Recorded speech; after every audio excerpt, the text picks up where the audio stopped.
a low, and then a high. So Thursday and then post FOMC going into Friday, what we can see here is we are very much in the premium, right? The reason I say that is because this is the 50% area, and anything above that is a premium. So these were the key levels that I had over here. Now, in this video, I'm going to be breaking down how I use the footprint charts to take these longs, right? So I had a couple of my key levels resting over here, and I'm going to be breaking this down step by step.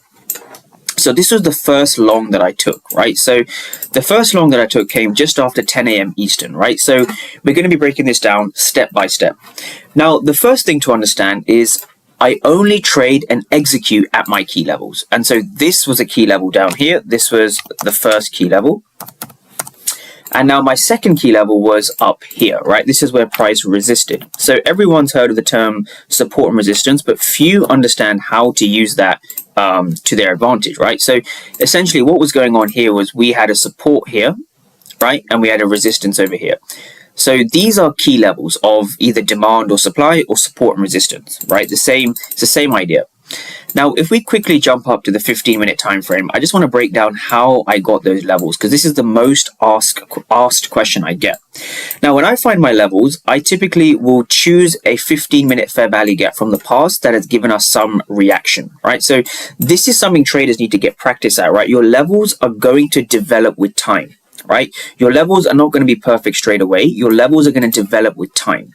So this was a level that I had from the 7th of January. And so what happened is we had a passive seller sitting over here, right?